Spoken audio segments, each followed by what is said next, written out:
So this is calculation. Okay. Last one is limitation. Why CPI may not measure inflation well? That means it will tend to overstate inflation, and it's due to the quality bias and substitution bias. That means you understand what quality bias means and substitution bias means. Understand? Next, second arm down. Third arm, types of inflation. Slides 11. Okay, just one slide. Okay, you need to understand there are two types of inflation: demand pull or cost push. Demand pull, memorize the definition. Causes strong demand. Cost push, memorize the definition. Causes higher cost of production. Solution to tackle them, this one, just know now. Solution for demand pull is monetary policy and fiscal policy, which will be covered in lecture 10 and lecture 8 on the graph. I will teach you the systematic approach there, don't worry, okay? But now you have an overall picture first. You understand the whole thing about inflation. For cost push is administrative policy. I will go into detail also. Subsequent lecture. So the third arm is done, okay? The fourth arm is the final arm, the names. The names of inflation. That means when it appears certain names, you must know what it means. Okay? So when you see negative inflation, it means that price is falling. So it's actually called deflation. When you see your inflation falling, that means last year is 4%, this year is 3%, this year is 2%, it is called disinflation. If you see your inflation going up very fast, 8%, 20%, 40%, 100%, okay, it's called hyperinflation, a small arm. Understand? So this is just the names that you need to understand. In case it comes out in exam, you don't know what the term is. The fifth arm, pure memorizing again. Okay? Implication. That means whenever you see inflation, what does it imply? What a positive thing it implies. It's a demand pull inflation, it means that there's strong demand. Demand is growing. Okay? What is the negative thing? So in your curriculum, they never focus so much on the positive. But I want to tell you about positive because you are learning something. Negative is what is focused in your curriculum. Slide 28 to slide 29, you have 5 reasons why inflation is bad. Leather shoe cost, distortion in the tax system, all this is pure memorizing. Slides 28 and 29, these are why inflation is bad. Understand? And they are called the cause of inflation. Okay? 5 arm down.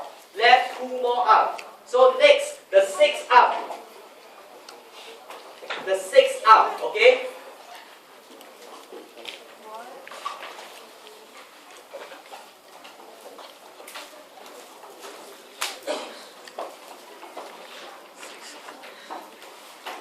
It's about adjusting for inflation. How do you adjust for inflation? Sixth arm is about the method to adjust for inflation, okay? Since we are talking about inflation, the sixth arm will be adjusting for inflation. And the method to use is called indexing. It's called indexing. So we'll go into the slides.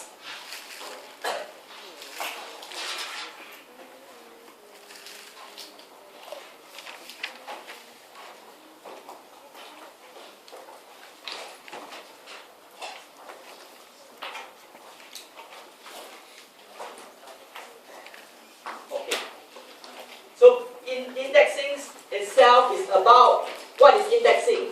Indexing is about converting a nominal thing into a real quantity. Understand? So indexing is all about nominal versus real.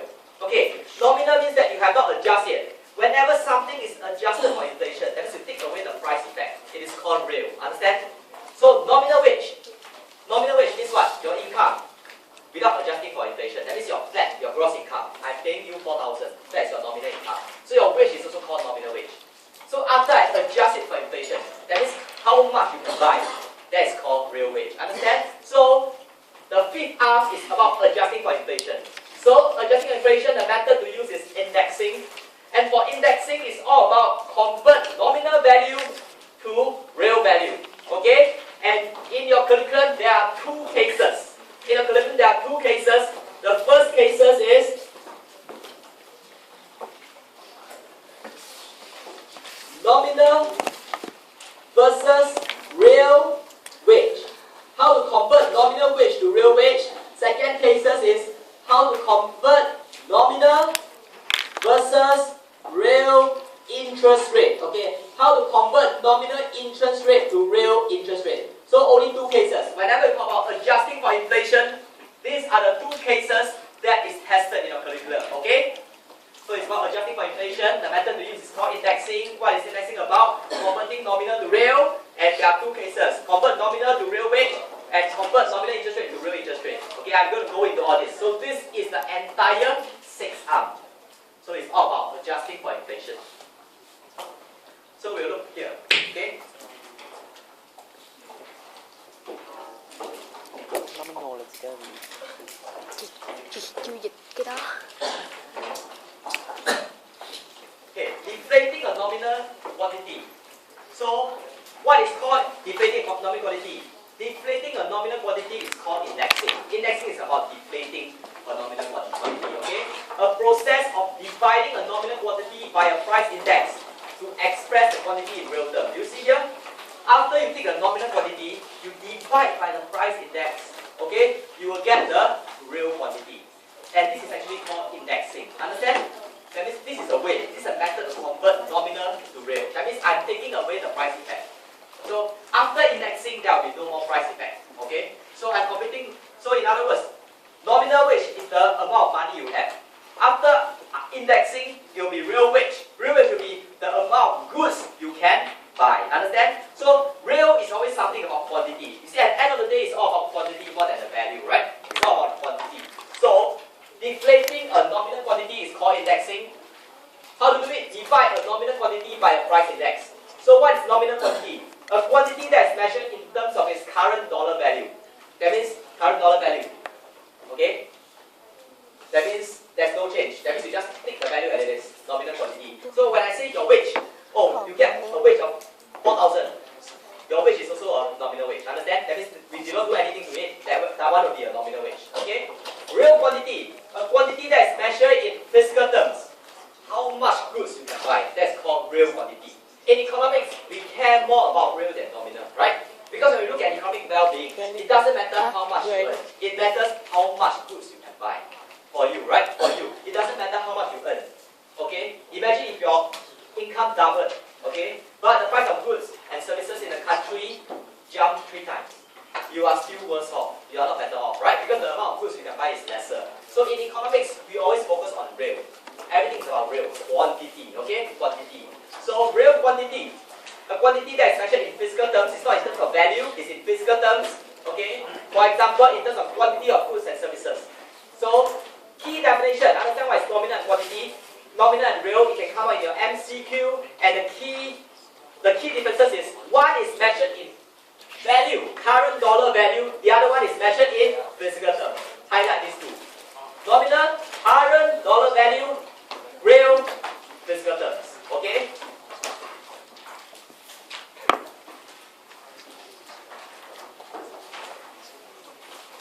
Okay. So over here we know it's from slide 12, right? Slide 12 all the way to... So let's take a look now. Comparing the real value of a family income in 2000 and 2008. Okay? So let's take a look here. Example. So these are all examples. Nominal family income. In 2000, you earn 20,000. In 2008, you earn 22,000. Okay, this is nominal. Okay, nominal. CPI on the price level. Yes, you see a 10% increase in your income. You see here. Okay, I can teach you this trick. It always comes out in MCQ. Okay, they will ask you whether you are better off or worse off. Very simple. Look at your income. If your income increase, the percentage increase in your income is higher than the percentage increase in the price, you will always be better off. Understand? That means your income is rising faster than the price, which is inflation. You will always be better off. Understand what I'm trying to say here? Okay? If your income, you don't need to work out all the details. Very fast one, okay? You always look at your income, they always ask you whether someone is better off or worse off. You look at the income and look at the price. Okay, price is inflation. Income, they will tell you. You check the percentage change. I say again, percentage change, not absolute value. Percentage change. So if income increased by 50%, inflation is only 20%. You are better off or worse off? Better off, right? Because your income increased faster than the price of goods and services, so you can buy more. Okay? But if your income increased by 50%, inflation is 80%, you will be worse off. That means you can buy buy lesser goods. Okay, so it's always compare these two. So let's take a look now. Your income increased 20,000 to 22,000, so your income increased by 10%. Look at the price. 1 and 1.25. The base here is 2,000. So from here you know already, right? Price increased by how many percent? 25%. So you are worse off or better off? Worse off. Okay? So alternatively, the detailed way is what? The detailed way is you really calculate the real value out. Then to see whether it increase or drop. Understand? When the real value increase, you are better off. When the real value drop, you are worse off. So I say again, the shortcut is you don't need to calculate the real value out. Just look at the change in income and change in price. Change in income rising faster in percentage terms than the change in price, you always better off. But of course, you can do the detailed way by deflating. How do you deflate this nominal to real? Remember, the method to deflate is take the nominal value divide by the price index. Okay? So 20,000 divide by 1, the price index is 1. Okay? For each year you have a price index. Okay? In the end, your real value is 20,000. In the base year, your nominal and the real will always be the same. In the base year, because the price index is 1. In the base year. So at the base year is 2,000. The price index is 1. Okay? So you will always, nominal and real will be the same.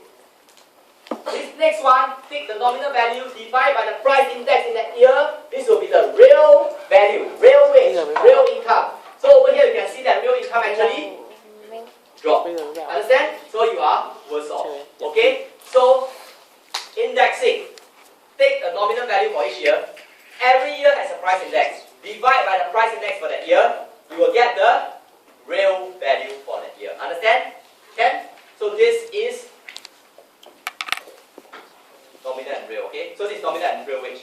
So we are looking at this. Okay? Nominal wage. The money paid to worker measured. You see, nominal is always measured in terms of dollar value. Okay? Real wage. The wage paid to worker measured in terms of purchasing power. Or you can write them physical quantity. Physical terms is the same. Understand? Purchasing power. So how much you can buy? Purchasing power means how much you can buy.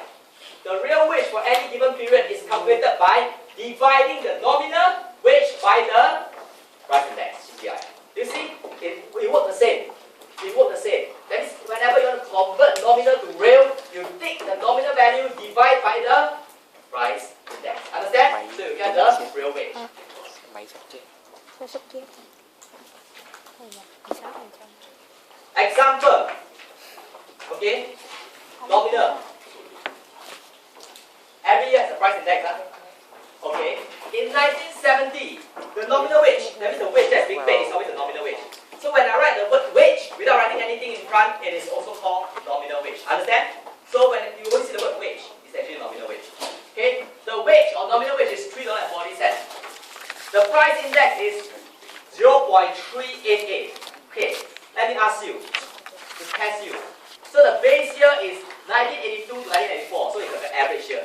Base year, you don't need to take just one base year, you can take an average. That means the average in 3 years. Okay, the average between 2 years. So, let me ask you, 0.388 means what? Means that the price in the economy in 1970 is what? It's only 38.8% of the price in 1982 to 84. Understand? Average, okay? So this one is what? In 204, the wage is $15.68. So you can see the CPI. Once you see the CPI, you understand what it means.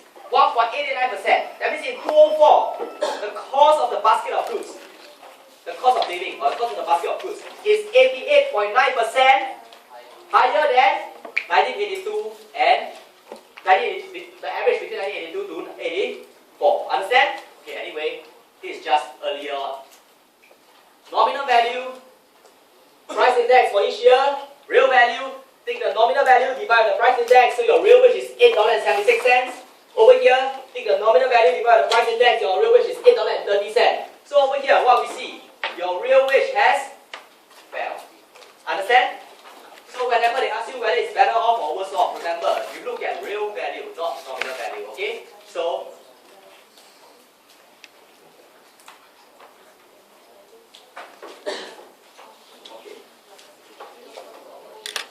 this is just a diagram to let you see.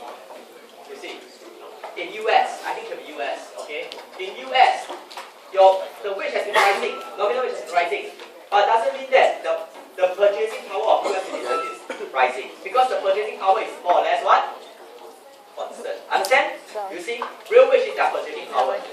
they are not really better off. They are actually better off. After that, they are more or less constant. Okay, but their purchasing power is being maintained.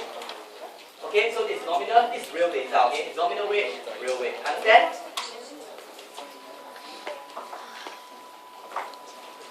Okay. Okay. So let's take a look here. So this is what the formula here is what real wage is equals to nominal wage divided by CPI. Understand? So this is the formula. Then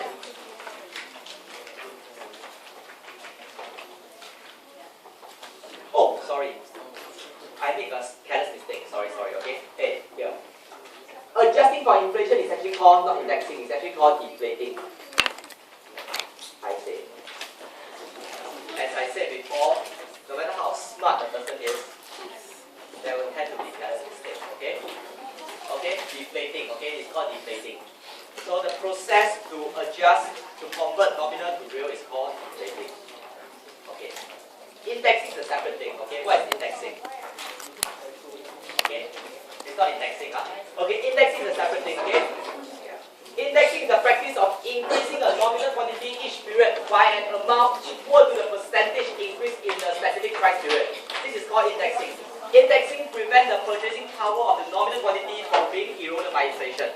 So what is indexing? Okay, indexing is a special term. So it's a special concept. Please take note. Indexing is a special concept. So it's just a concept that you have to understand. Indexing. Okay, indexing. Okay. Separate concept for this curriculum, okay? Indexing. So what is indexing? So this is under slides 19, okay? Slide 19. Okay? Separate concept. So what does it mean? It means that, so it's a standalone concept, but it's linked to wage, okay? It's the process where I increase the nominal value at the same percentage increase as the price level to keep the real value constant. That is called indexing. Understand? The job of indexing is I want to keep the real value constant. Okay, I want to keep the real value constant. So what do? Price increase by 10%, I will increase nominal value by 10%. Price increase by 20%, I will increase nominal value by 20%. So I always increase my nominal value the same as the increase in price to keep the real value constant. The aim of indexing is to keep the real value constant. Okay? So the aim of indexing is to keep the real value constant. Okay, aim. Okay? Aim is to keep the real value constant. So this is often applied in the wage industry. Okay? This is often applied in the wage industry. Why? Especially for government job. You see, when your pay is not rising as fast as the price, you know that your real wage is falling. You will lose the incentive to work. This happens everywhere. Imagine, price increased by 10%, but the company only increased your pay by 5%. Do you have the incentive to work? You will think that you are being treated unfairly.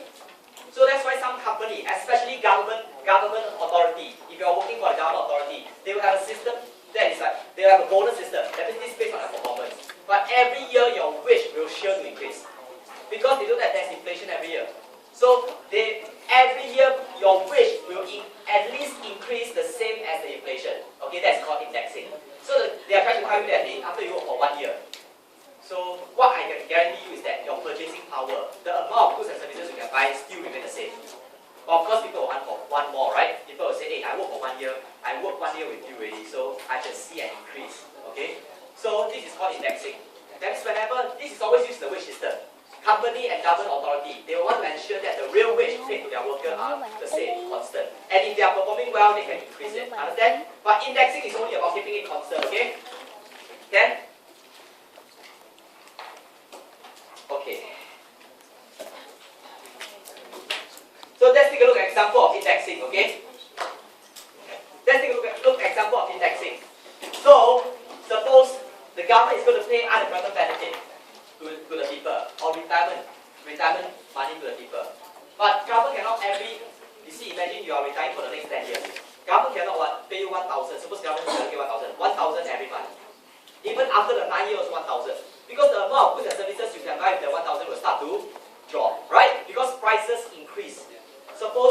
die already, age 65. Until age 75, then they're going to pay you a sum of money. Pension, social pension. Singapore don't have social pension, okay? Except for military.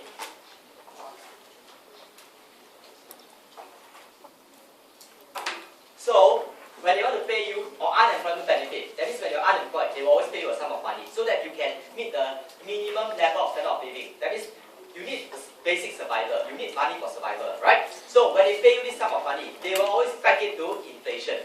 That means maybe this year they pay you 1,000 so that you can buy the necessary amount of goods and services to survive. Next year, if the price increase by 10%, they cannot still pay you 1,000, alright? The money cannot be fixed at 1,000, 1,000 because every year prices are increasing. So if they pay you a fixed amount, okay, unemployment benefit is fixed, pension is fixed. Means that what? The 1,000 after 10 years may only allow you to buy like 10% of the goods and services required. So they will always want to match with inflation. So that means if inflation is 10%, next year, this year unemployment benefit is 1,000. The next year unemployment benefit will be 1,100. So that to ensure that you still have the money to buy the necessary goods and services. Okay? So this is always used for payment. Okay? Social security payment. Okay? The government pension thing. So 2,000 is 1,000 per month. Okay? Every month. So the government think that, okay, I pay 1,000 per month. You should be able to survive. You should be able to have a decent living. Okay? Welfare, 1,000 per month. And in 2005, price increased by 20%. So the social security payment in 2005 should be 1,200 per month. Understand? They should be flat. So that the amount of goods and services you can buy will still be the same. Because price already increased by 20%. So the amount you must receive must also increase by 20% in order to buy the same amount of goods and services. Okay? So this indexing is always practiced in terms of wage or security payment or unemployment benefit. In terms of payment. Okay?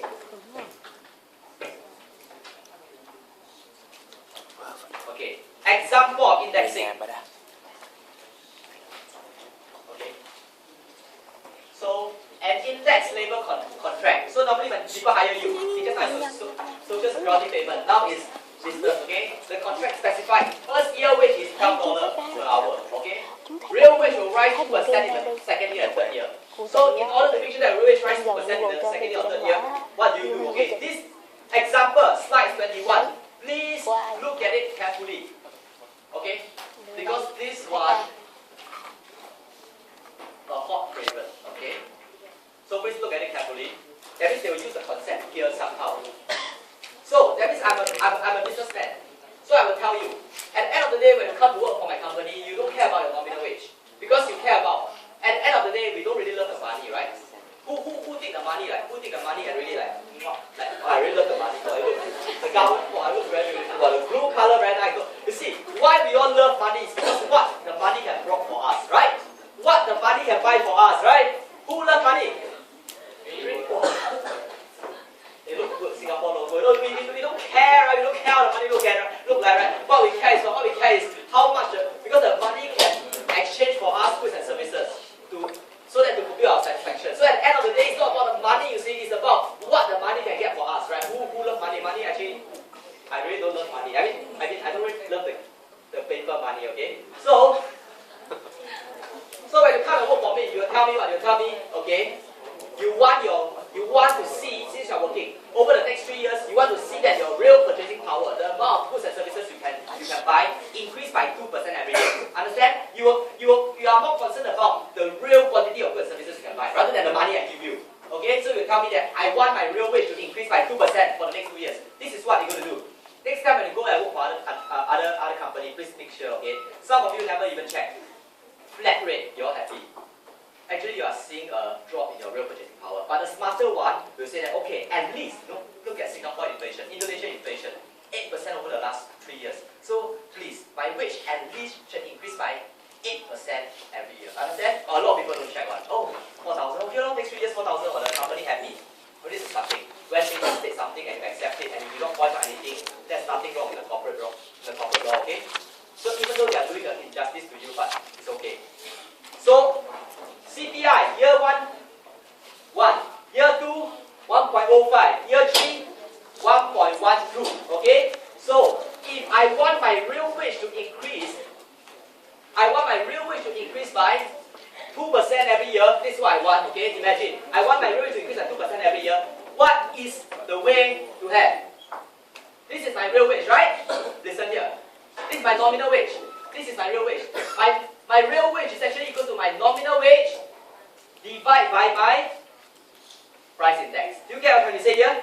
My real wage is my nominal wage divided by my price index. Understand? And my real wage needs to increase by what? 2%. So this means that my real wage needs to increase. So now it's $12. Year 1, nominal and real wage is the same. So I need to make sure it must increase by 1.02, 2%. So this will be equal to this. Then you solve for W2. You will get the required nominal wage. So I'm going to construct a table for you to let you understand this. Because this is called a hot bracket, and I need you to understand this. Okay? The concept used here, indexing. So the first thing is, the first column is always year. Okay? Year 1, year 2, year 2. Second column is always CPI, the price index. Okay? The price index. Okay? Over here, first year is 1, standard. The first year is always 1, right? The first year is always 1. Second year is 1.05. Third year is 1.10. Okay? Next, you have your nominal wage or your wage. The first year is what? The first year over here is $12. Okay? Remember, in the base year, when your CPI is 1, your nominal and the real wage will be the same. Because when I deflate it, it must also be equal to $12, right? Because it's 12 divided by 1, right? Okay, so this is how you calculate in the future when you bargain with employer, okay? So the thing is that, suppose you are paid $12 an hour. So you ask yourself, how much do you want your real wage to increase? You have to set beforehand first. Of course, there's always this thing called incentive bonus. That means if you outperform your KPI, they will have to increase your pay more. But at least you have to tell yourself, you have to tell the employer, okay? So $12 per hour. So suppose you want your real wage to increase by 2%. You want your real wage to increase by 2% every year. So that means this year, your real wage must be what? 1.02 times $12. Am I right? Am I right? Because you want it to increase by 2%. So it will be $12.24. So this will be your real wage in the second year. Third year, increase by 2% again. 1.02 multiplied by this one, right? 12.24. Okay, so first year 12. Then next year increase by 2%, so it becomes 12.24. Next year increase by 2%, means 1.02 times 2.24. So in the end, you will get 12.48. Okay, so you calculate your real wage first. Okay, then you convert them to the nominal wage, so that the employer will know how much to pay you. Understand? You calculate your real wage first. Okay, based on how much you want your pay to increase. Real wage, calculate out first. Next, then you convert them into nominal wage, then you can bargain with the employer. I want this. Anything less than this, you know that your wage is increasing by less than 2% already. Okay? So how to convert them to your nominal wage? Very straightforward. Remember what I said before? Nominal wage is equal, real wage is equal to nominal wage divided by CPI. Right? So, can you get this? So there's 3 variables here. 1, 2, and 3. You see there's 3 variables here. 1, 2, and 3. This is the equation with 3 variables. 1, 2, 3. And there's 3 variables here. As long as you have any of the 2 variables, you can get the third variable, right? Basic math. As long as you have any of the 2 variables, you can get the third variable. So over here, second year, you want your real wage to be 12.24, means that your real wage to be 12.24. What should be nominal wage? This will be X. Algebra solving, right? X over the CPI. CPI is 1.05. Then you can solve